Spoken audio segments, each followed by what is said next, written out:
ഇതുപോലെ മനുഷ്യനിർമ്മിതമായ ദൈവങ്ങളെ ലോകത്തുള്ളൂ. അല്ലാതെ ലോകം ഉണ്ടാക്കിയ ദൈവത്തിനെ മനുഷ്യർക്ക് പറയാനൊക്കത്തില്ല. മറ്റേത് നമുക്ക് മനുഷ്യരുടെ ദൈവം ഇഷ്ടം പോലെ ഉണ്ട്. ഇച്ചിരി വികസിച്ച സമൂഹത്തിൽ മാത്രമേ ദൈവം ഉണ്ടാകത്തുള്ളൂ. നായാടി ഭക്ഷണം ശേഖരിച്ച് നടക്കുന്ന ആൾക്കാർ അവരിതൊന്നും ആലോചിക്കത്തില്ല. രാവിലെ ഏതെങ്കിലും പശുവോ കോഴിയോ ദൈവത്തിനുണ്ടാക്കുന്നതായിട്ടുണ്ടോ? ഈ പേന ഇങ്ങനെ താനേ ഇരിക്കത്തില്ല. അതാരെങ്കിലും ചെയ്താലേ ഇങ്ങനെ ആവുള്ളൂ. ഒരു പാറ കഷ്ണം അവിടെ ഇരിക്കുന്ന കണ്ടാല് നമുക്ക് അതിനെപ്പറ്റി ഒന്നും തോന്നില്ല. പക്ഷെ ആ പാറയ്ക്ക് ഒരു കണ്ണും മൂക്കും ചെവിയൊക്കെ അതേ വരച്ച അപ്പം നമ്മൾ അതാരാ വരച്ച് ഇതാരാ ചെയ്ത്. അപ്പം നമ്മളിങ്ങനെ ഉണ്ടാക്കാൻ തുടങ്ങിയപ്പോഴാണ് ഉണ്ടാക്കാൻ ഒരാൾ വേണം എന്ന് നമ്മൾ ആലോചിച്ചു. അല്പം ചിന്തിക്കുന്ന മനുഷ്യർ കണ്ടുപിടിച്ചതാണ്, യുക്തിപൂർവ്വം കണ്ടുപിടിച്ചതാണ്. ഇതാരാ ഉണ്ടാക്കിയത് എന്നുള്ള ചോദ്യം യുക്തിപൂർവ്വമാണ്. യുക്തിപൂർവ്വം ചിന്തിച്ച് കണ്ടുപിടിച്ചതാണ് ദൈവം. ഈ കഴിഞ്ഞ ഇടയ്ക്ക് പൃഥ്വിരാജിനെ കുറിച്ച് ഒരു അഭിപ്രായം പറയുകയും അതിന് മാപ്പ് പറയുകയൊക്കെ ചെയ്തിരുന്നു. ഞാൻ അഭിപ്രായം പറഞ്ഞതിന് മാപ്പ് പറഞ്ഞിട്ടില്ല. നിങ്ങൾ ഒന്നുകൂടെ വായിച്ചാൽ നിങ്ങൾക്ക് അത് മനസ്സിലാവും. ഞാൻ മാപ്പ് പറഞ്ഞത് എന്നെ എടുത്ത് അടിച്ചവർക്ക് വേണ്ടിയാ. പിന്നെ ഞാനിങ്ങനെ കേട്ടിട്ടുണ്ട് മൈത്രേൻ ഒരു ഏത്തിസ്റ്റ് ആണെന്ന്. ഇപ്പോൾ ഇങ്ങനെ ഒരുപാട് പേര് ഏത്തിസ്റ്റ് എന്ന് പറയുന്നുണ്ട്. പക്ഷെ ശരിക്കും എന്താണ് ഒരു ഏത്തിസ്റ്റ് ആയിട്ടുള്ള ഒരാളെന്ന് പറയുന്നത്? ഞാൻ എന്നെ ഇങ്ങനൊന്നും കാണുന്നില്ല. ഞാൻ ഏത്തിസ്റ്റ് ആണെന്നൊന്നും ഞാൻ വിചാരിക്കുന്നില്ല. എനിക്ക് ലോകമൊക്കെ എങ്ങനെ ഉണ്ടായെന്ന് അറിയുകയും മനുഷ്യർ നിർമ്മിച്ച ലോകമാണ് ഇത്. ഈ പറയുന്നതൊക്കെ മനുഷ്യരുണ്ടാക്കിയ ദൈവങ്ങളെ ലോകത്തുള്ളെന്ന് അറിയുന്ന ആളാണ്. മനുഷ്യനുണ്ടാക്കിയ ദൈവമേ ലോകത്തുള്ളൂ. മനുഷ്യരുണ്ടാക്കിയ ദൈവം ലോകത്തുണ്ട്. അതുകൊണ്ട് വ്യത്യസ്ത ഭാഷ പോലാണ് വ്യത്യസ്ത ദൈവങ്ങൾ. ശബ്ദവല്ലിയും നമുക്കുള്ളത്. നമ്മൾ രണ്ടുപേരും സംസാരിക്കുന്നത് പഞ്ചാബിൽ നിന്ന് വരുന്ന ഒരാൾക്ക് മനസ്സിലാവുമോ? മലയാളം അറിയില്ലെങ്കിൽ ഇല്ല. അതുപോലെ അപ്പോൾ യഥാർത്ഥത്തിൽ അയാൾ കേൾക്കുന്ന എന്താണ്? ശബ്ദം. നമ്മൾ ഉണ്ടാക്കുന്ന ശബ്ദമേ ഉള്ളൂ. ശബ്ദത്തിനകത്ത് അർത്ഥം ഉണ്ടാകുന്നത് ഒരു സമൂഹത്തിലുള്ള ആളുകൾ പരസ്പരം ഈ ശബ്ദത്തിന് ഈ അർത്ഥം എന്ന് കുട്ടിക്കാലം തൊട്ട് പഠിപ്പിക്കുന്ന വഴിയാണ്. കാക്ക എന്ന് പറഞ്ഞ് പഠിപ്പിച്ചാണ് കാക്കയാകുന്നത്.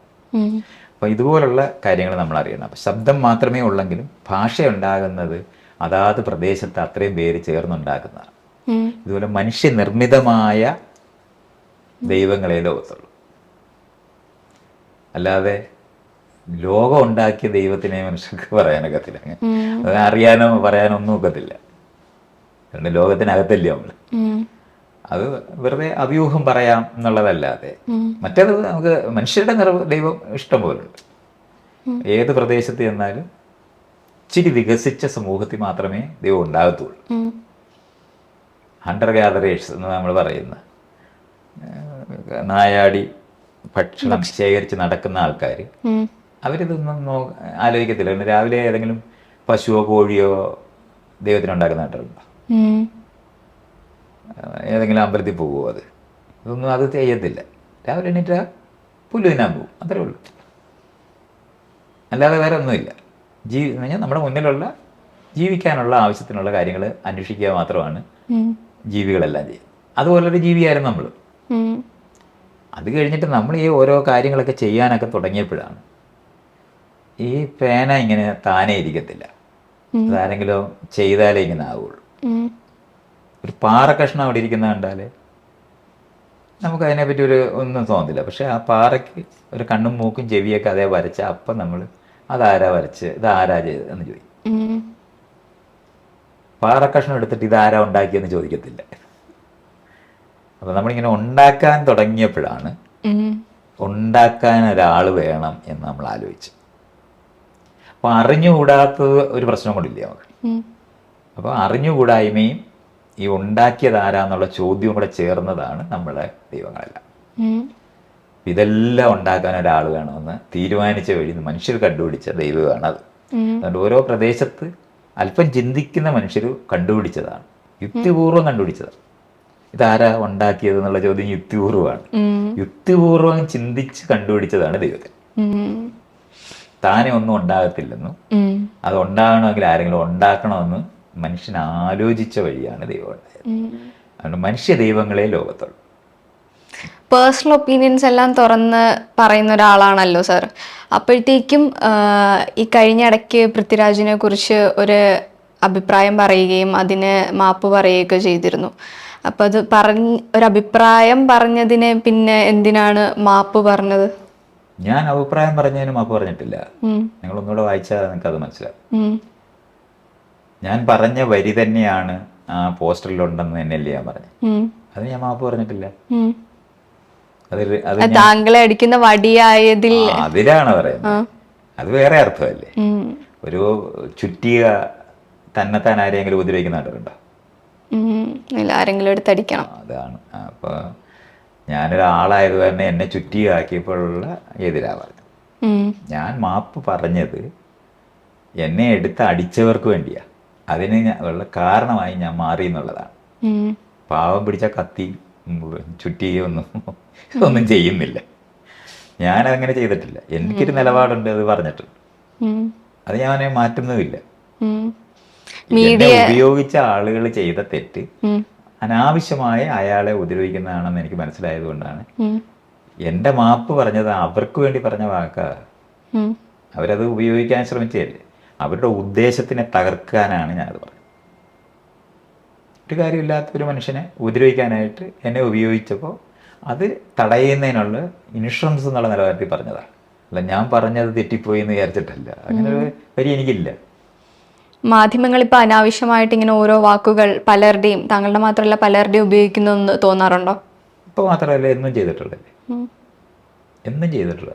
ഇന്നിപ്പോൾ കുറെ കൂടെ സ്പീഡിൽ ഇത് പ്രചരിപ്പിക്കാനുള്ള നമ്മൾ സോഷ്യൽ മീഡിയ, ഇന്റർനെറ്റ് ഉള്ളതുകൊണ്ട്, സോഷ്യൽ മീഡിയ അല്ല ഇന്റർനെറ്റ് ഉള്ളതുകൊണ്ട് പെട്ടെന്ന് പ്രചരിപ്പിക്കാനുള്ള കഴിവുള്ളത് കാരണം കൊണ്ട് സംഭവിക്കുന്നു എന്നുള്ളതേ ഉള്ളൂ. ആളുകളെന്നും ഇങ്ങനെ തന്നെ ചെയ്തിരുന്നു. ആ കക്കൂസിൽ എഴുതുന്ന ആളെന്നും ഉണ്ട്. അവർ പണ്ടുകൊണ്ട് ഇന്നും ഉണ്ട്, എപ്പോഴും ഉണ്ടാവും. ആ ആളുകളെ നിയന്ത്രിക്കുന്നതിന് നമ്മൾ തുറന്നിരിക്കുക എന്നുള്ളത് മാത്രമാണ് നമുക്ക് കഴിയുന്നത്. ഈ സിനിമകൾ വയലൻസിനെ ഇൻസ്പിറേഷൻ ചെയ്യുന്നു എന്ന് പറയുന്ന പോലെ അല്ലേ ഈ മാധ്യമങ്ങളിൽ, മുൻനിര മാധ്യമങ്ങളിൽ ഉൾപ്പെടെ എന്തെങ്കിലും ഒരു കൊല നടന്നു കഴിഞ്ഞാൽ സ്റ്റെപ്പ് ബൈ സ്റ്റെപ്പായിട്ട് എങ്ങനെ ആൾ കൊല ചെയ്തു എന്ന് പത്രങ്ങളിൽ ഉൾപ്പെടെ എഴുതി വിടുന്നത്? അത് നമ്മൾ, ഞാൻ ഈ സൂയിസൈഡ് പ്രിവെൻഷൻ എന്ന് പറഞ്ഞ ഒരു പ്രോജക്റ്റ് തിരുവനന്തപുരത്ത് എൻ്റെ പാർട്ട്ണർ ജയശ്രീ ആയിട്ട് ചേർന്ന് ചെയ്തിട്ടുണ്ട്. ആ സമയത്ത് നമ്മൾ ആദ്യം ജേർണലിസ്റ്റുകളെ വിളിച്ചിട്ടായിരുന്നു പഠിപ്പിക്കുമായിരുന്നു. ഒരു മരണം, പ്രത്യേകിച്ച് ആത്മഹത്യ പോലുള്ളൊരു മരണം, അതിനെ എങ്ങനെ റിപ്പോർട്ട് ചെയ്യണമെന്ന് പഠിപ്പിക്കുന്നത് നമ്മൾ ആദ്യം ചെയ്യുന്നതാണ്. ഞാനന്ന് പഠിപ്പിക്കുകയും പറയുകയും ചെയ്തിട്ടുള്ള കാര്യങ്ങൾ കേട്ടവരിന്നിപ്പോൾ ഹെഡായിട്ടൊക്കെ ഇരിക്കുന്നുണ്ടാവും, അല്ലെങ്കിൽ റിട്ടയർ ചെയ്ത് പോയിട്ടുണ്ടാവും. ഇത്തരത്തിലുള്ള ഒരു കാര്യം പഠിപ്പിക്കാത്ത, എന്ന് പറഞ്ഞാൽ ഈ ഇറച്ചി കഷ്ണം വീണ കാക്ക പിടിക്കുന്ന പോലെ കൊത്തി ഓടുന്ന ഒരു കാക്കക്കൂട്ടം പോലെ ഈ മീഡിയകളായപ്പോഴാണ് ഒരു അത്ര വലിയ കോമ്പറ്റ് ആദ്യം പോയി അത് കടിച്ചു പറിക്കണം. നമ്മൾ ഈ ഒരു കുറച്ച് പയറോ എല്ലാം കോഴിയുടെ ഇടയിലോട്ട് ഇട്ടാൽ എന്താ സംഭവിക്കുന്നത്, അതാണ് സംഭവിച്ചോണ്ടിരിക്കുന്നത്. അതുകൊണ്ട് ഈ ബാക്കിയുള്ള എല്ലാ എറ്റിക്കേറ്റും അവർ മറന്നുപോയി. ഇതൊക്കെ പറഞ്ഞിട്ടുള്ളതാണ്. കാരണം ഏതെങ്കിലും തരത്തിൽ മനോവേദനയോടെ വിഷമത്തോടെ ഇരിക്കുന്നവർ ഒരു ഓപ്ഷനായിട്ട് തോന്നിക്കുന്ന നിലവാരത്തിൽ മാറും റിപ്പോർട്ടിങ്ങും ഉണ്ട്. ഇത് ചെയ്യരുതെന്നൊക്കെ നമ്മളെല്ലാം പഠിപ്പിച്ചിട്ടുള്ളതാണ്. ആ പഠിപ്പിച്ച സാധനം എല്ലാം മറന്നുപോയവരും ഈ പറഞ്ഞ പോലെ ഇതെല്ലാം മറന്നുപോയി നിൽക്കേണ്ടി വരും ദരിദ്രന്മാരായി മാറിയാൽ. കാര്യമുണ്ട്, ആ നമ്പർ കൂടിക്കഴിഞ്ഞാൽ ബസ്സിനകത്ത് കയറുമ്പോൾ ക്യൂ എല്ലാം തിരിക്കത്തില്ലേ, ആ അവസ്ഥയാണ് ഇപ്പോൾ ഈ മീഡിയ ലോകം. ഒരു എത്തിക്സും ഇല്ലാതെ ചെയ്തുകൊണ്ടിരിക്കുന്നതാണ്. ശരിക്കും പറഞ്ഞാൽ ആൾക്കൂട്ട റിപ്പോർട്ടിംഗ് ആണ് നടന്നുകൊണ്ടിരിക്കുന്നത്. അതുകൊണ്ട് ആളുകൾക്ക് വേണ്ടിയിട്ട് അവർക്ക് ന്യൂസ് എന്ന് പറഞ്ഞാൽ കൊലപാതകം, മരണം, കൊള്ള, ഇതൊക്കെയാണ് ന്യൂസ്. അല്ലാതെ ലോകത്തൊരു ന്യൂസും ഇല്ല. അപ്പം നമ്മളിത് ഒത്തിരി കൂടിയെന്ന് തോന്നുന്നത്, ഒരു വശത്ത് കൂടിയെന്ന് നമുക്ക് തോന്നുന്നത് എപ്പോഴാണ്? എല്ലാ ന്യൂസും എല്ലാവരും റിപ്പോർട്ട് ചെയ്യും. അത് ആസ്ട്രേലിയയിൽ നടക്കുന്നത്, അമേരിക്കയിൽ നടക്കുന്നത്, ഇംഗ്ലണ്ടിൽ നടക്കുന്നതും, ആഫ്രിക്കൻ രാജ്യങ്ങളിൽ നടക്കുന്നതും, ഇന്ത്യയിൽ നടക്കുന്നതും, കേരളത്തിൽ നടക്കുന്നതും, നമ്മുടെ അയൽവക്കത്ത് നടക്കുന്നതും എല്ലാം ഒറ്റ പേജിൽ എല്ലായിടത്തും. അപ്പോൾ ഇതാണ് ന്യൂസ് എന്നാണ് അവർ പറയുന്നത്. കാരണം ഇങ്ങനത്തെ ന്യൂസുകൾ കൂടുതൽ ആൾക്കാർ കാണാനും വായിക്കാനും ഇഷ്ടപ്പെടുന്നത് കൂടെ കൊണ്ടായിരിക്കില്ലേ ഇങ്ങനെ ചെയ്യുന്നത്? ആളുകൾ ഇതിങ്ങനെ നടത്തണമെന്ന് എന്തെങ്കിലും പറഞ്ഞിട്ടുണ്ട്? അങ്ങനൊന്നും ഇല്ലല്ലോ. ഇത് നിർമ്മിക്കുകയും കൂടെ ചെയ്യുന്നതാ. അല്ലാതെ ഇവിടുത്തെ സിനിമകൾ ഇങ്ങനെ എടുക്കണം എന്ന് പറഞ്ഞിട്ട് ആൾക്കാർ ഇവിടെ വല്ല സമരം വല്ല ചെയ്തിട്ടുണ്ടോ? അങ്ങനല്ല. അത് വളരെ പാടുപെട്ട് ആളുകളെ ഏറ്റവും എളുപ്പം പറഞ്ഞാൽ ഒന്നും അറിഞ്ഞുകൂടാത്തവർക്ക് ഉണ്ടാക്കാൻ പറ്റുന്ന സിനിമ കണ്ടുപിടിച്ചുകൊണ്ടാണ് ഞാൻ നേരത്തെ പറഞ്ഞ എൻ്റർടൈൻമെൻറ്റ് സിനിമ ഉണ്ടായത്. ഈ സിനിമകൾ എല്ലാ സാധനവും നമ്മൾ പറയുന്ന പോലെ ഒരു സാമൂഹികമായ ഉത്തരവാദിത്വം നമ്മുടെ വശങ്ങളിലുണ്ട് എന്ന് കാണാതെ അൺഎത്തിക്കലായിട്ട് ഇത്തരത്തിലുള്ള എല്ലാം ചെയ്യാമെന്ന് വന്നിട്ടുണ്ട്. അതിൻ്റെ കൂട്ടമാണ്. പിന്നെ ഇപ്പോൾ ഒരു ചെറിയ ഒരു വളരെ എളുപ്പം ചെയ്യാൻ പറ്റുന്നതാണ്. പണ്ടാണെന്നുണ്ടെങ്കിൽ ഒരു പത്രത്തിനകത്ത് നമ്മൾ അച്ചു നിരത്തി അടിച്ചു കാണിച്ചു വിൽക്കുകയോ വലിയ പണിയായിരുന്നു. അപ്പോൾ അതുകൊണ്ട് ആ എഫർട്ടുകളില്ലാതെ ചെയ്യാൻ പറ്റുന്ന സാങ്കേതികവിദ്യയുടെ മികവ് കൊണ്ട് ഉണ്ടായ സ്വാതന്ത്ര്യങ്ങളുണ്ട് ഇത്. അപ്പോൾ അവിടെ ഉണ്ടായിരിക്കുന്ന ഈ കോമ്പറ്റീഷനകത്ത് ഒരു എത്തിക്സും ഇല്ലാതെ അത് ചെയ്യുന്നു എന്നുള്ളതിന് ഒരു സംശയം വേണ്ട. അത് പഠിപ്പിച്ച് പരിശീലിപ്പിച്ച് റോഡിൽ അങ്ങോട്ടും ഇങ്ങോട്ടും ഈ റോഡ് ക്രോസ് ചെയ്യുമ്പോൾ എങ്ങനെ ചെയ്യരുതെന്ന് പഠിപ്പിക്കുന്നവർ പഠിപ്പിക്കേണ്ടതാണ്. എങ്ങനെയാണ് പത്രങ്ങളൊക്കെ നടത്തേണ്ടതെന്ന് പഠിപ്പിക്കേണ്ടതാണ്. കോമ്പറ്റീഷൻ വേണ്ട എന്നുള്ള തരത്തിലൊന്നുമല്ല. പക്ഷേ ബിലോ ദ ബെൽറ്റ് ഇടിക്കത്തില്ല എന്ന് പറഞ്ഞ് നമ്മൾ പഠിപ്പിക്കും. ഇടിയാണ് നടത്തുന്നത് കോമ്പറ്റീഷന്, ബോക്സിംഗ് ആണ് നടത്തുന്നത്, അത് മൂക്കയിലിടിക്കാനാണ് നടത്തുന്നത്. പക്ഷെ അടിവയറ്റിലിടിക്കരുത് എന്ന് പറയുന്നൊരു നിയമമുണ്ട്.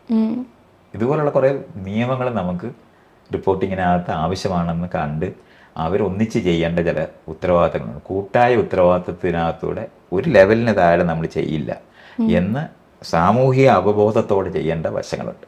അത് ചെയ്യപ്പെടാതെ വിട്ടിരിക്കുന്ന ഒരു കാലത്താണ് നമ്മളുള്ളത്. അതുകൊണ്ടാണ് അതങ്ങനെ വരുന്നത്. സെൻസർ ബോർഡ് ഉണ്ടായില്ലായിരുന്നു സിനിമയ്ക്ക്. എന്തിനാണ് സെൻസർ ബോർഡ്? എൻ്റർടൈൻമെൻറ്റ് എന്നല്ലേ പറയുന്നത്. പിന്നെ എന്തിനാണ് സെൻസർ ബോർഡ്?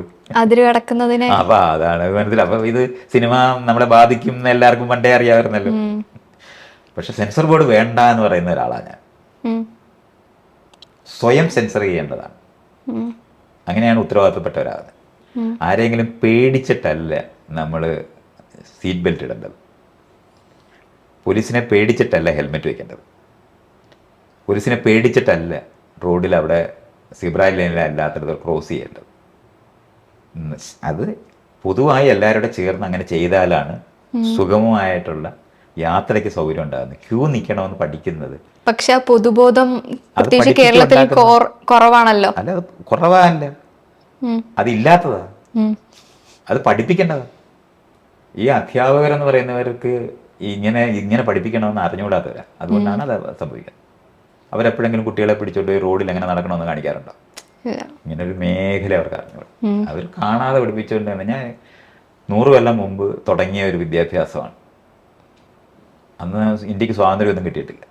അന്ന് മുമ്പ് തുടങ്ങിയ ആ സാധനം ഇങ്ങനെ തുടർന്നുകൊണ്ടിരിക്കുകയാണ്. അല്ലാതെ അവരാരും ഈ ക്ലാസ് റൂമിന് എന്ന് പറഞ്ഞാൽ എന്തുവാണെന്ന് പോലും ആർക്ക് പറഞ്ഞിട്ട് പരീക്ഷയൊക്കെ എഴുതാനാണ് നമ്മൾ പഠിക്കുന്നതെന്നാ വിചാരം. സർട്ടിഫിക്കറ്റ് കിട്ടാനാണ് എഴുതുന്നതെന്നാ വിചാരം. ഇതൊന്നല്ല. അങ്ങനെയാണല്ലോ പഠിപ്പിക്കുന്നത്. നമ്മൾ എന്താന്ന് ചോദിച്ചു കഴിഞ്ഞാൽ ഇത് ടെക്സ്റ്റിൽ ഇല്ലല്ലോ എന്ന് പറഞ്ഞു. അതാണ് ഞാനീ പറഞ്ഞത്. അതുകൊണ്ട് അധ്യാപകർക്ക് ട്രെയിനിങ് കൊടുത്ത് പുതിയ ഞാൻ TTC ട്രെയിനിങ് എന്ന് പറയുന്നിടത്ത്, ടീച്ചേഴ്സ് ട്രെയിനിങ് എന്ന് പറയുന്ന സാധനത്തിനകത്ത് അത് പഠിപ്പിക്കേണ്ടതുണ്ട്. ജനാധിപത്യ പൗരബോധത്തോടെ ആളുകൾ എങ്ങനെ ജീവിക്കണമെന്ന് പഠിപ്പിക്കുകയും പരസ്പര ബഹുമാനത്തോടെ എങ്ങനെ പെരുമാറേണ്ടതെന്ന് പഠിപ്പിക്കുകയും ഇത്തരത്തിലുള്ള ലൈംഗിക വിദ്യാഭ്യാസം എന്ന് പറഞ്ഞ് നമ്മൾ പറയുന്ന കാര്യങ്ങൾ കുട്ടി ഉണ്ടാക്കാൻ എങ്ങനെയാണെന്ന് പഠിപ്പിക്കുകയല്ല. അത് പട്ടിക്കും പൂച്ചയ്ക്കും അറിയാം. പരസ്പര ബഹുമാനത്തോടെ എങ്ങനെ പെരുമാറിയണോ എന്നുള്ളതാണ് ലൈംഗിക വിദ്യാഭ്യാസം. അവിടെ ഇങ്ങനെ കൺസെന്റ് എന്ന് പറഞ്ഞിട്ട് കൺസെന്റ് പഠിപ്പിക്കണം. അത് തന്നെയാണ് ഞാൻ ഈ പറഞ്ഞിട്ടിരിക്കുന്നത്. ലൈംഗിക വിദ്യാഭ്യാസം എന്ന് പറഞ്ഞാൽ പരസ്പരം സമ്മതത്തോടെ ലൈംഗിക ബന്ധത്തിൽ ഏർപ്പെടുന്നതിന് എന്ത് ചെയ്യണം എന്ന് പഠിപ്പിക്കണം. സമ്മതം വാങ്ങുന്നതിന് എന്ത് ചെയ്യണം. അപ്പം അങ്ങനെ നമ്മളതിനെ മനസ്സിലാക്കി പഠിപ്പിക്കുന്നത് ഈ ക്ലാസ് റൂമുകളിൽ നടക്കാത്തത് കൊണ്ടാണ്. അധ്യാപകർക്ക് ആ വിഷയവിവരം ഇല്ലാത്തതുകൊണ്ട്, അവർക്ക് കൊടുക്കുന്ന ട്രെയിനിങ്ങിനകത്ത് അത് ഇല്ലാത്തത് കൊണ്ട്. അധ്യാപകർക്ക് അറിഞ്ഞുകൂടാന്ന് പറഞ്ഞാൽ അവർക്ക് ട്രെയിനിങ് കിട്ടിയിട്ടില്ല. അവർ ജാമ്പവാന കാലത്തുള്ളവരാണ് അവർ. അതുകൊണ്ടാണ് ആ സാധനമാണ് അവർ ചെയ്തുകൊണ്ടിരിക്കുന്നത്. ഇതുകൊണ്ടാണ് അത് മനസ്സിലാകാത്തത്. അപ്പം പരസ്പര ബഹുമാനമുള്ള ആൾക്കാരെ സ്കൂളിനകത്തുനിന്നേ ഉണ്ടാക്കാനൊക്കെ ഉള്ളൂ. വീട്ടിൽ നിന്നുണ്ടാകത്തില്ല. വീട്ടിനകത്ത് എല്ലാ വീട്ടിലും പോയി നമുക്കിത് പഠിപ്പിക്കാനാകത്തില്ല. വീട്ടിനകത്ത് ജാതിയും മതവും അയലത്ത് പോയി ഭക്ഷണം കഴിക്കരുതെന്ന് പഠിപ്പിക്കുന്ന വീടുകളിലാണ്. എന്ന് പറഞ്ഞാൽ സാമൂഹിക വിരുദ്ധ കേന്ദ്രങ്ങളാണ് വീടുകളെല്ലാം. മറ്റൊരു വീട്ടിൽ കയറ്റരുതെന്നും അവർ നമ്മുടെ ആൾക്കാരല്ലെന്നും പഠിപ്പിക്കുന്ന വീടുകളല്ലേ ഉള്ളൂ. അല്ലാത്ത ഏതെങ്കിലും വീടുണ്ടോ? ഏതെങ്കിലും ഒരു ജാതിക്കകത്തോ ഏതെങ്കിലും ഒരു മതത്തിനകത്തോ അവരെല്ലാവരും അന്യരാണ്, നമ്മളെപ്പോലെ അല്ല എന്ന് പഠിപ്പിക്കുന്ന വീടല്ലാത്തൊരു വീട് നിങ്ങളുണ്ടെന്ന് വിചാരിക്കുന്നുണ്ടോ? ഉണ്ടാവാം. ഉണ്ടാവണമെന്ന് അങ്ങനെ ഉണ്ടാകത്തില്ല. അത് പഴയ സമൂഹത്തിൻ്റെ പ്രോഡക്റ്റാണ്. കാരണം ആ വീടെന്ന് പറയുന്നത് ജനാധിപത്യത്തിനകത്ത് സാമൂഹ്യ വിരുദ്ധമായ സ്ഥലമാണ്. അതുകൊണ്ടാണ് നമുക്കത് ക്ലാസ് റൂമിൽ പഠിപ്പിക്കേണ്ടി വരും. അപ്പം പണ്ട് വീട്ടിൽ നിന്ന് സ്കൂളിലേക്ക് വിട്ടിരുന്ന കുട്ടികളെ ഇന്ന് നമുക്ക് വേണ്ടത് സ്കൂളിൽ നിന്ന് വീട്ടിലേക്ക് വിടുന്ന കുട്ടികളായി മാറും. ഈ കുട്ടികളിലൂടെ വേണം ഈ വീട്ടുകാരെ ട്രാൻസ്ഫോം ചെയ്യാൻ. ആ അറിവ് ഇതുവരെയും നമ്മൾ സ്കൂളിനകത്ത് ആരംഭിക്കാൻ നമുക്ക് കഴിഞ്ഞിട്ട്. ഇതാണ് പ്രശ്നം ഉണ്ടാക്കുന്നത്. കാരണം ഇത് പഠിച്ചേ പറ്റൂ. റോഡ് ക്രോസ് ചെയ്യണമെന്നുണ്ടെങ്കിൽ അങ്ങനെ ചെന്നാൽ കാളവണ്ടി ഓടിച്ചോണ്ടിരിക്കുന്ന പോലെ നമുക്ക് ഈ റോഡിൽ ഇത് കൈകാര്യം ചെയ്യാനൊക്കത്തില്ല. അപ്പോഴാണ് ആ പ്രശ്നം ഉണ്ടാകുന്നത്. അപ്പോൾ അന്നത്തെ ഒരു അറിവും കൊണ്ട് ഇത് പറ്റത്തില്ല. അതുകൊണ്ട് അമ്മയുടെ അച്ഛൻ്റെ അടുത്ത് നമുക്ക് ഇത് പഠിക്കാൻ പറ്റത്തില്ല. അമ്മയുടെ അച്ഛൻ്റെ വിചാരം അവർക്ക് ഭയങ്കര അറിവാണെന്നാണ്. കുട്ടികളെ വളർത്തി അവർക്ക് ശീലമുണ്ടല്ലോ. പക്ഷെ ജനാധിപത്യ ഭൂഷണപരമായി കുട്ടികളെ എങ്ങനെ വളർത്തുക അത് അവർ അറിഞ്ഞിട്ടില്ല.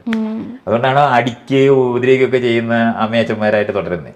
ഇപ്പോൾ വടി ഇല്ലാതെ നമുക്ക് പറ്റത്തില്ലെന്നൊക്കെ വീണ്ടും കണ്ടുപിടിച്ചോണ്ടിരിക്കുകയാണ്. ജനാധിപത്യം ഇത് എങ്ങനെ ചെയ്യണമെന്ന് അറിഞ്ഞുകൂടാ. വടി തിരിച്ചെടുക്കണമെന്ന് പറഞ്ഞ ചർച്ച വരുന്നത് ഈ ജനാധിപത്യം എന്താണെന്ന് അറിഞ്ഞുകൂടാത്തവരാണ്. അതുകൊണ്ട് ഈ അമ്മയച്ഛന്മാരിൽ നിന്ന് നമ്മളത് പ്രതീക്ഷിച്ചുകൂടാ. പക്ഷെ അധ്യാപകരിൽ നിന്ന് പ്രതീക്ഷിക്കണം. കാരണം അവരെ ട്രെയിനിങ് കൊടുത്തെടുക്കുന്ന ഇതേ വീട്ടിൽ നിന്ന് ഉണ്ടാക്കിയവരാണ് അവർ. ഈ അമ്മയച്ഛൻ തന്നെയാണ് ഈ സ്കൂളിൽ വന്നിരിക്കുന്നത്. അവർക്ക് ട്രെയിനിങ് കൊടുത്ത് മാറ്റേണ്ടതുണ്ട്. ആ ട്രെയിനിങ് കൊടുക്കുന്നിടത്ത് ജനാധിപത്യം ഇതുവരെ ഇന്ത്യൻ ഭരണഘടന ഒരു ക്ലാസ് റൂമിലും വായിച്ചിട്ടില്ല, ഒരു സ്കൂളിലും വായിച്ചിട്ടില്ല. അവിടെ രാമായണവും മഹാഭാരതവും ബൈബിളും ഖുറാനും വായിച്ചുകൊണ്ടിരിക്കുന്നു. ദൈവമാണ് ഈ പ്രപഞ്ചം ഉണ്ടാക്കിയെന്നൊക്കെ പറഞ്ഞ് പഠിപ്പിച്ചുകൊണ്ടിരിക്കുന്നു. പാട്ടും പാടിയാണ് ഇരിക്കുന്നത്. അവർക്ക് എങ്ങനെ ഇത് പഠിപ്പിക്കാൻ പറ്റും? ഭരണഘടന വായിക്കണ്ടേ സ്കൂളിൽ? നിങ്ങൾ പൗരന്മാരാകുന്നത് എങ്ങനെയാണെന്ന് പഠിപ്പിക്കണ്ടേ? തുല്യത പഠിപ്പിക്കണ്ടേ? പരസ്പര ബഹുമാനമുള്ളവരെ പഠിപ്പിക്കണ്ടേ?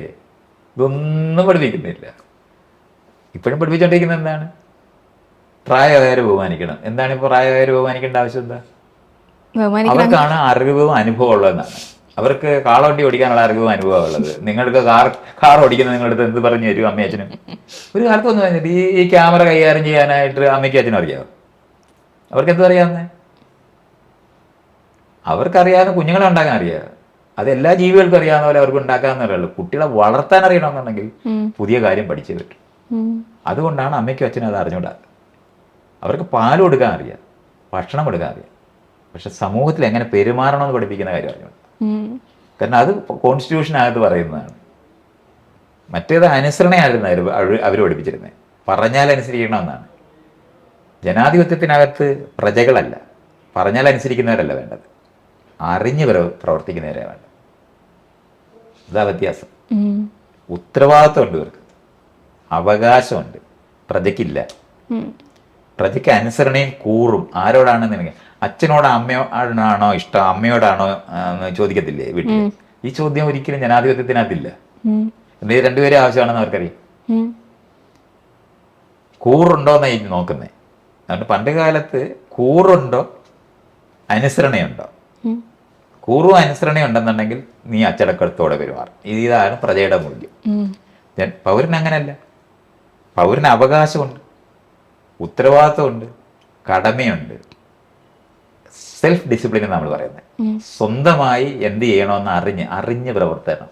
ഇത്രയും സാധനങ്ങളാണ് പൗരന് വേണ്ടത്. ഇത് അമ്മയ്ക്കും അച്ഛനും പഠിപ്പിക്കാൻ അറിഞ്ഞില്ല. അത് ക്ലാസ് റൂമിൽ പഠിപ്പിച്ചേ പറ്റൂ. അത് അധ്യാപകർക്ക് ഇതുവരെ ട്രെയിനിങ് കൊടുത്തിട്ടില്ല, ഇതുവരെ ഭരണഘടന വായിച്ചിട്ടില്ല. പിന്നെ നമ്മളെങ്ങനെ ഇത് പഠിപ്പിക്കുന്നത്?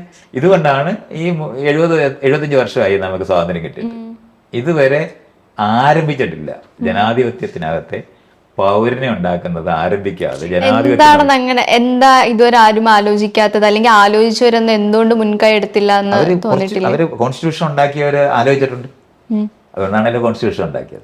പക്ഷെ അത് ആലോചനയിൽ അവിടെ നിന്നുപോയി, പിന്നെ അങ്ങോട്ട് വളർന്നില്ലല്ലോ. അതിന്റെ കാരിയേഴ്സ് ആയിട്ടുള്ളവര്, അതാണ് ട്രെയിനിങ് അധ്യാപകർക്ക് കൊടുക്കണമെന്ന് ഞാനീ പറഞ്ഞു. അത് ബ്രിട്ടീഷുകാരുടെ കാലത്ത് അവരാണ് വിദ്യാഭ്യാസം തുടങ്ങിയത്. അവരാ വിദ്യാഭ്യാസം തുടങ്ങിയപ്പോൾ അവർക്ക് എന്തായിരുന്നു ആവശ്യം? കുറച്ച് ഉദ്യോഗസ്ഥരെ വേണം, പറഞ്ഞാൽ കേൾക്കുന്ന ആൾക്കാരെ. പറഞ്ഞാൽ കേൾക്കുന്നതെന്ന് പറഞ്ഞാൽ അവർക്ക് പകരം അവരെ പോലെ ഇന്ത്യക്കാരെ കൊണ്ട് ഇന്ത്യക്കാരെ ഭരിക്കണം. ഇതിനായിരുന്നു ആവശ്യം. അപ്പോൾ അവർക്ക് കുറച്ച് ഗുമസ്തന്മാർ എന്ന് പറഞ്ഞാൽ ക്ലർക്കുമാർ വേണം, കുറച്ച് ഉദ്യോഗസ്ഥരെ വേണം, കുറച്ച് ഓഫീസർമാർ എന്ന് പറഞ്ഞാൽ ഉദ്യോഗസ്ഥന്മാരെന്ന് പറയുമ്പം ഈ ഓഫീസിലിരിക്കുന്ന ആൾക്കാർ മാത്രമല്ല, ഭരണം എന്ന് അഡ്മിനിസ്ട്രേഷൻ എന്ന് പറയുന്ന മേഖലയിൽ കുറച്ച് പേര് വേണം. കഴിഞ്ഞ് അടിച്ചമർത്താൻ വേണ്ടി പോലീസുകാരെ വേണം. അതാണ് പോലീസുകാർ. അന്നത്തെ മേലുകീഴുള്ള നിയമം അനുസരിച്ചിട്ടുള്ള ജഡ്ജിമാരെ വേണം. ഇതുകൊണ്ടാണ് താഴെ തൊട്ട് മേലെ ഒരു സുപ്രീം കോടതിയൊക്കെ ഉണ്ടാകുന്നത്. അങ്ങനെ ഇതെല്ലാം അവിടെ ഇരിക്കുകയാണ്. ഇതിനകത്തിരിക്കുന്ന ആൾക്കാരാണ് ഈ ജനാധിപത്യം ഉണ്ടാക്കാൻ നോക്കുന്നത്. നടക്കത്തില്ല, അത് നടക്കാത്ത കാര്യമാണ്. ഇതുകൊണ്ടാണ് നമ്മൾ പഞ്ചായത്ത് ഉണ്ടാക്കാനൊക്കെ നമ്മൾ ശ്രമിക്കുന്നത്. തെരഞ്ഞെടുപ്പുണ്ട്, പക്ഷെ മറ്റൊന്നും മാറ്റിയിട്ടില്ല. അപ്പൊ ആ ഘടനയൊക്കെ മാറ്റി ജനാധിപത്യപരമായിട്ട് നിങ്ങളും ഞാനും കൂടെ ഒരേപോലത്തെ കസേരയിൽ ഇരിക്കാൻ പഠിപ്പിക്കുന്നത്. അല്ലെങ്കിൽ പഴയ മൂല്യം കൊണ്ടാണെങ്കിൽ നിങ്ങൾ തറയിലിരിക്കണ്ടേ? എനിക്ക് പ്രായം കൂടുതലാണ്, അനുഭവജ്ഞാനം കൂടുതലാണ്, അത് കാരണം കൊണ്ട് നിങ്ങൾക്ക് എൻ്റെ കൂടെ ഇരിക്കാനൊക്കത്തില്ല. കാലെ നമസ്കരിക്കാനല്ലേ പണ്ട് പഠിപ്പിക്കുന്നത്. ഇതൊന്നും നിങ്ങൾ ചെയ്തിട്ടില്ല. ചെയ്തോ? ഞാൻ വന്നിട്ട് ഒരു മര്യാദയില്ലാതെ എൻ്റെ കയ്യേലാ തൊട്ടത് അല്ലേ? എല്ലാം പേരാ വിളിച്ചത്. നമ്മൾ നോക്കും, ഇതെല്ലാണ് ഇങ്ങനെയാണ്. അപ്പൊ ജനാധിപത്യത്തിനകത്തെ പൗരനാകാൻ ഒരു ഏരിയ നിങ്ങൾക്ക് മനസ്സിലായതുകൊണ്ടാണ് നിങ്ങൾ എനിക്ക് ഷേക്ക് ഹാൻഡ് തന്നതും എന്നോടൊപ്പം ഇരിക്കുന്നത്. അല്ലെങ്കിൽ പണ്ട് അടുത്ത് താഴെ ഇരിക്കണം എന്നായിരുന്നു പഠിപ്പിക്കുന്നത്. ഉപനിഷത്ത് എന്ന് പറഞ്ഞാൽ അടുത്ത് താഴെ ഇരിക്കണം, അടുത്തിരിക്കണം, താഴെ ഇരിക്കണം. എന്നാലേ ഞാനെ ഇങ്ങനെ അങ്ങോട്ട് വിളമ്പാനൊക്കെ തന്നെ, അല്ലാതെ ഇങ്ങനെ തരാൻ പറ്റത്തില്ല. കാലേ നമസ്കരിക്കാനും അത് നമ്മുടെ സംസ്കാരമാണെന്നാ പറയുന്നത്. അയ്യോ, എന്തൊരു സംസ്കാരമാണ്! അടിമ സംസ്കാരമാണ്. ആ സംസ്കാരമാണ് നമ്മുടെ വീടുകളിലെല്ലാം ഉള്ളത്. ഈ മേഖല മാറി ജനാധിപത്യ പൗരബോധമുള്ള മനുഷ്യരെ സൃഷ്ടിക്കുന്ന തരത്തിലുള്ള വിദ്യാഭ്യാസം കൊടുക്കാനൊക്കുന്ന അതിൻ്റെ തരത്തിലുള്ള ഭരണഘടനയൊക്കെ വായിച്ച് എങ്ങനെയാണ് പരസ്പരം ബഹുമാനപൂർവ്വം പെരുമാറണമെന്ന് പഠിപ്പിക്കുന്ന ക്ലാസ് റൂം ഉണ്ടാക്കിയെടുക്കാൻ നമ്മൾ പരാജയപ്പെട്ടു പോവുകയാണ്. നമ്മൾ ഇന്ന് കാണുന്ന, ഇപ്പം നിങ്ങൾ ഈ കാണുന്ന സോഷ്യൽ മീഡിയയിലിരുന്ന് തെറി എഴുതിക്കൊണ്ടിരിക്കുന്നവരുണ്ടായത്. അവർ കാരണമാണ് ഈ അധ്യാപകരും ഈ വലിയ എന്താണ് 2000-ലുണ്ടായ പിള്ളേരെന്നാണല്ലോ പറഞ്ഞത്. അവരുടെയൊക്കെ അമ്മ അച്ഛന്മാർ എവിടെയാ ഉണ്ടായത്? അവന്മാർ വളർത്തിയതല്ലേ ഇവര്. അതുകൊണ്ടാണ് ഇങ്ങനെ വഷളായി പോയത്. ഈ കുട്ടികൾ മുഴുവൻ വഷളായത് ഈ അമ്മയും അച്ഛനും അധ്യാപകർക്കും വിവരമില്ലാത്തതുകൊണ്ടാണ്, എങ്ങനെ വളർത്തണം എന്നുള്ള അറിവില്ലാത്തതുകൊണ്ടാണ് അവരെല്ലാം വഷളായി പോയത്. ഇത്രയധികം മയക്കുമരുന്ന് നാട്ടിൽ തിന്നുന്നുണ്ടെങ്കിൽ ഇവിടുത്തെ രാഷ്ട്രീയക്കാരും അമ്മയും അച്ഛനും അധ്യാപകരും ഒരുപോലെ പരാജയപ്പെട്ടിട്ടുണ്ടാണ്. വിവരമില്ലാത്ത ഒരു നമ്മളെ സെലക്ട് ചെയ്ത് നമ്മൾ ജനപ്രതിനിധികളാക്കി മാറ്റുന്നത് കൊണ്ടും, നേരത്തെ പറഞ്ഞ മേല് കീഴായിട്ടിരിക്കുന്നത് അഴിച്ചു പണിയാതിരിക്കുന്നത് കൊണ്ടും, എന്താണ് വിദ്യാഭ്യാസം എന്ന് അറിഞ്ഞുകൂടാത്ത സ്കൂളിനകത്തും എങ്ങനെ കുട്ടികളെ വളർത്തണമെന്ന് അറിഞ്ഞുകൂടാത്ത അമ്മയച്ഛന്മാരും കൂടെ ഉണ്ടാക്കിയതാണ് ഇപ്പം നിങ്ങൾ ഈ കാണുന്ന വയലൻസും, നിങ്ങൾ ഈ കാണുന്ന മോശം സിനിമയും, നിങ്ങൾ ഈ കാണുന്ന മോശപ്പെട്ട കുട്ടികളും. കുട്ടികൾ മോശമായിട്ടുണ്ടോ, വളർത്തി വഷളാക്കിയതാണെന്നാണ് സംശയമൊന്നും വേണ്ട. അപ്പോൾ ഇതിൻ്റെ ഒക്കെ ഇടയിൽ ഒരു ഹാപ്പിനെസ്സിന് അല്ലെങ്കിൽ ഒരു സന്തോഷം കണ്ടെത്താൻ വേണ്ടിയിട്ട് എന്തെങ്കിലും ഹോബീസ് ഒക്കെ ഉണ്ടോ? ഹോബി എന്ന് പറയുന്നത് എനിക്ക് എല്ലാ മനുഷ്യരോടും, മനുഷ്യരെന്നുള്ളതല്ല, ചുറ്റുപാടിനോടും എല്ലാം ഇഷ്ടമുള്ള ആളാണ്. അതുകൊണ്ട് മനുഷ്യരുമായിട്ട് ജീവിക്കുന്നത് തന്നെയാണ് എൻ്റെ ജീവിതത്തിലെ ഹോബി. ഒരു ദിവസം തന്നെ ഒരു 5-6 പേരെങ്കിലും പുതിയതായിട്ട് എൻ്റെ ജീവിതത്തിലേക്ക് കടന്നു വരുന്നുണ്ടാവും. അവരുമായിട്ട് പരിചയപ്പെടുക, അറിയുകയൊക്കെ ചെയ്യുന്നത് വഴി വളരെ സന്തോഷമായിട്ടാണ് ഞാൻ ജീവിക്കുന്നത്. എനിക്ക് രസമായിട്ടാണ് ലോകത്തിനെ അറിയുക എന്ന് പറയുന്നത് തന്നെ വളരെ രസമുള്ള കാര്യമാണ്. അതിന് നമുക്ക് കുറേ ഇന്ദ്രിയങ്ങളുണ്ട്, അതെല്ലാം ഉപയോഗിച്ച് ലോകത്തിനെ അറിയാം. അപ്പോൾ രുചിച്ചും തൊട്ടും മണത്തും കണ്ടും കേട്ടും തൊട്ടൊക്കെ അറിയുന്ന ലോകമുണ്ട്. അതുകൊണ്ട് അത്രയും രസമായ ജീവിതമാണ്. എനിക്ക് മരിച്ചു പോകാനൊക്കത്തില്ല, അത്രയും രസമുള്ള ജീവിതം. അപ്പോൾ ഇത്രയും നേരം ഫിൽമി ബീറ്റിനോടൊപ്പം സംസാരിച്ചതിന് ഒരുപാട് സന്തോഷം. Thank you so much.